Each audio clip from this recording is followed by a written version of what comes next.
अस्सलाम वालेकुम दोस्तों, उम्मीद है आप सब खैरियत से होंगे। आज के वीडियो में जो है मैं आपको एमएस एक्सेल के कुछ इंपॉर्टेंट बेसिक फार्मूलाज बताने जा रहा हूँ जो कि एक्सेल की प्रैक्टिस के लिए बहुत ज़्यादा इंपॉर्टेंट है। और अगर आप चाहते हो कि आपको जो है ना 70 से 80% ग्रिप हो एक्सेल के ऊपर, तो ये फार्मूलाज जो है ना आपके लिए आना बहुत ज़रूरी है, आपको आना बहुत ज़रूरी है। ठीक है, तो हम स्टार्ट करते हैं। मेरे पास एक एक्सेल की फ़ाइल पड़ी हुई है, मैं ओपन कर लेता हूँ। इसमें मैंने कुछ डाटा जो है वो एंटर किया हुआ है जिसके ऊपर मैं फार्मूलाज अप्लाई करके आपको दिखाऊंगा।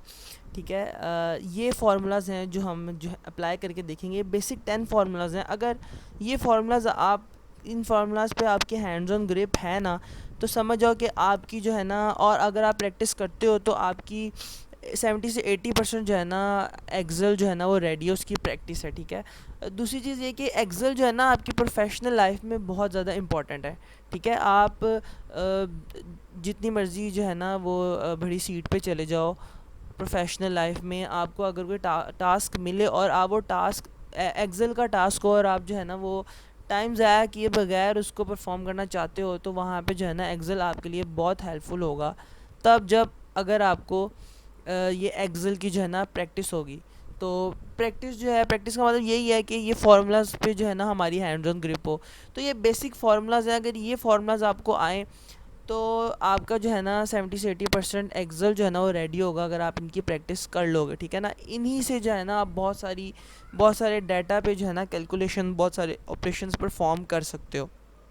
तो हम स्टार्ट करते हैं। सबसे पहले हम ये पहले 5 फार्मूलाज देख लेते हैं। ठीक है, वैसे तो एक्सेल में बहुत सारे फार्मूलाज हैं। ठीक है, ये कुछ बेसिक फार्मूलाज हैं जो एक्सेल सीखने के लिए आपको जानना बहुत ज़रूरी है। ठीक है, तो हम पहले पहले 5 फार्मूलाज देख लेते हैं। सबसे पहले हम सम का फार्मूला देखते हैं। मेरे पास ये कुछ डाटा है, मैं इसके ऊपर फार्मूला अप्लाई करता हूँ। ठीक है, सबसे पहले मैं सम का फार्मूला अप्लाई करता हूँ।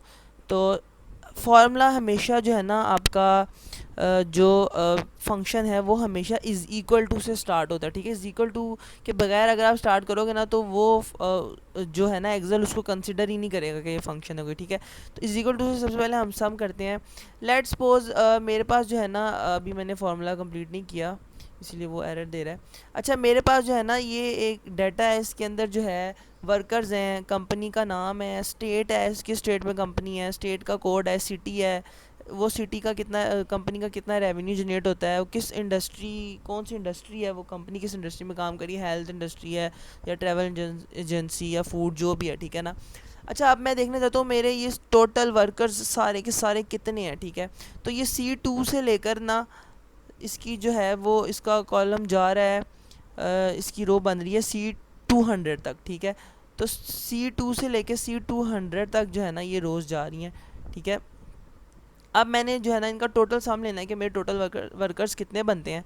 जिस सेल में मुझे आंसर चाहिए ना, पहले मैं उस सेल को सिलेक्ट कर लूँगा, फिर मैं यहाँ पे फार्मूला बार में जाके इज इक्वल टू सम लिख कर, और सिंपल क्या था, C2 से लेकर C100 तक मैं यहाँ से इसको ड्रैग करके भी लिख सकता हूँ, और मैं सिंपल ऊपर एडिट करके भी लिख सकता हूँ। ठीक है ना, वो उसको भी सिलेक्ट कर लेगा।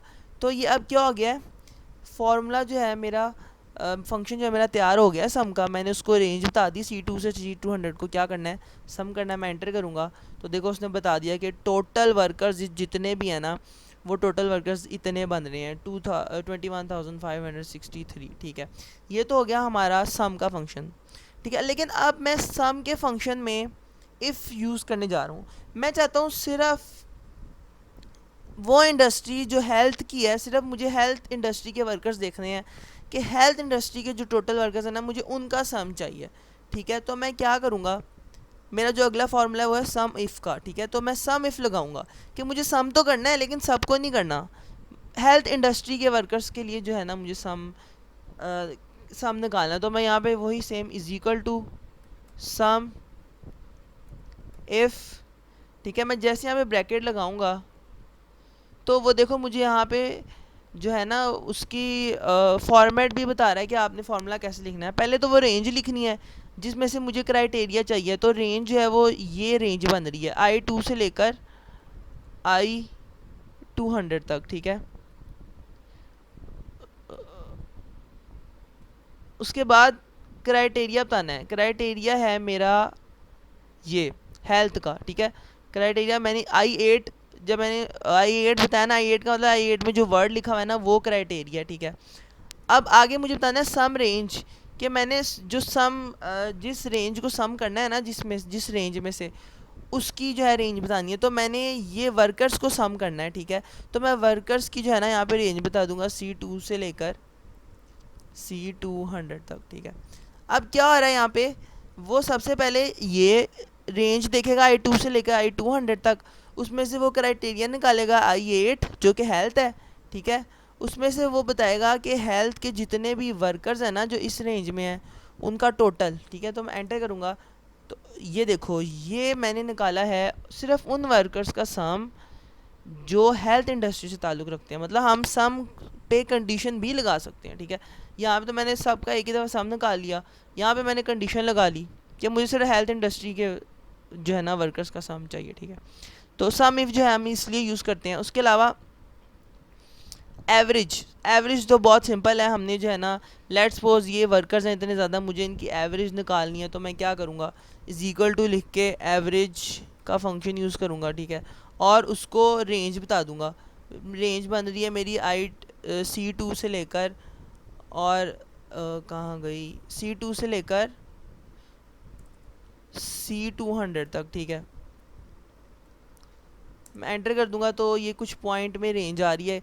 रेंज का मतलब है कि हर कंपनी में मैक्सिमम या मिनिमम जितनी भी जो एवरेज बनती है ना वो 108 वर्क की बनती है, ठीक है। मैं रैंक्स की रेंज निकालता हूँ। रैंक्स की क्या रेंज बनती, एवरेज बनती है, ठीक है। यहाँ पे मैं लिखता हूँ B1 से लेकर B200 तक के रैंक है। तो रैंक्स की जो एवरेज है ना वो 100 बन रही है, ठीक है। इस तरह जो है ना हम किसी, लेट्स सपोज आप किसी, आपने के पास स्टूडेंट का डाटा है, आपने एवरेज निकालनी है, तो आप इस तरह एवरेज का फंक्शन यूज़ करते हुए जो है ना वो उसकी एवरेज निकाल सकते हो मार्क्स की, ठीक है। अगला है हमारा फार्मूला काउंट का, ठीक है। काउंट का फार्मूला क्या करता है, हमें सिंपल बता देता है कि कितने जो है ना वो काउंट का फार्मूला टोटल नहीं करेगा, सिर्फ काउंट करके बताएगा। लेट्स सपोज मुझे अगर इसको काउंट करना है तो 1 2 3 4 5 है, तो ये 5 में काउंट करके बता देगा, ठीक है, सिंपल। लेट्स सपोज मैं देखना चाहता हूँ कि C2 से लेकर C200 तक कितने जो है ना वो बनते हैं कॉलम्स, ठीक है।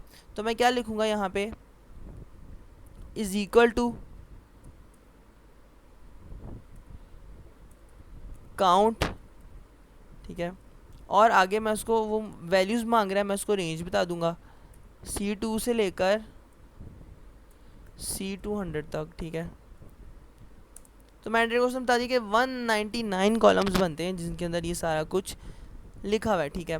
अब मुझे काउंट करना है और काउंट के ऊपर कंडीशन लगानी है। लेट्स सपोज मुझे यहाँ पे काउंट करना है, स्टेट काउंट करता हूँ मैं, लेकिन मुझे सिर्फ वो स्टेट काउंट करनी है जो फ्लोरिडा है, ठीक है। तो मैं क्या करूँगा, मैं काउंट के साथ इफ़ लगा दूँगा, काउंट इफ़, ठीक है। मैं जैसी ये ब्रैकेट लगाऊंगा तो यहाँ पे वो देखो मुझे वो बता देगा, उसका फॉर्मेट बता देगा। रेंज बताऊंगा मैं पहले, तो मेरी रेंज बन रही है ये स्टेट की, ठीक है।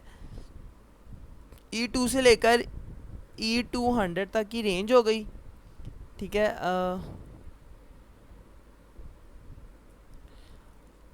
और आगे मैं उसको क्राइटेरिया बताऊंगा। मेरा क्राइटेरिया है फ्लोरिडा, ठीक है। बल्कि मैं इसको यहाँ पे ऐसे लिख देता हूँ, एक मिनट, मुझे इसको जो है ना यहाँ से सही करना है। फ्लोरिडा जो है ना मेरा क्राइटेरिया, अब वो मुझे काउंट करके बताएगा सिर्फ और सिर्फ फ्लोरिडा का कितना डाटा है इसके अंदर, ठीक है। तो मैं एंटर करता हूँ तो देखो उसने कहा कि 17, यहाँ पे जो है ना 17 दफ़ा, मतलब मुझे काउंट करना था ना, तो मुझे बता रहा है कि 17 दफ़ा जो है ना फ्लोरिडा की स्टेट्स यूज़ हो रही हैं। इस तरह अगर मुझे चेक करना हो, अगर आपके आपके जो सीनियर हो आपको कहें कि मुझे चेक करके बताओ फ़ौरन के फ्लोरिडा की कितनी स्टेट यूज़ हो रही है, तो मैं जल्दी से काउंट एफ का फार्मूला लगाऊंगा और उसके अंदर क्राइटेरिया रख दूंगा। उस स्टेट की जो है ना सारे कॉलम सेलेक्ट करूंगा रेंज, और अंदर क्राइटेरिया रख दूंगा डबल कोट्स के अंदर फ्लोरिडा, एंटर करूंगा, मुझे फ़ौरन बता देगा कि 17 स्टेट्स हैं फ्लोरिडा की, ठीक है। तो ये हमारा काउंट इफ़ का फंक्शन यूज़ हो गया। ये जो थे हमारे 5 बेसिक फंक्शन थे। नेक्स्ट जो 5 फंक्शंस हैं, ठीक है, वो हम इंशाल्लाह नेक्स्ट वीडियो में देखेंगे, उसके लिए आपको थोड़ा इंतज़ार करना होगा। तब तक ये जो हमने फार्मूलाज अप्लाई करके देखे हैं, आप इनकी प्रैक्टिस करें ताकि आपका हैंड्स ऑन एक्सपीरियंस हो जाए, ठीक है। और फिर मुझे कमेंट में बताइएगा भी कि आपको जो है ना कितना कॉन्सेप्ट आपका क्लियर हुआ है। तो नेक्स्ट वीडियो का इंतज़ार कीजिएगा, तब तक के लिए अल्लाह हाफिज़।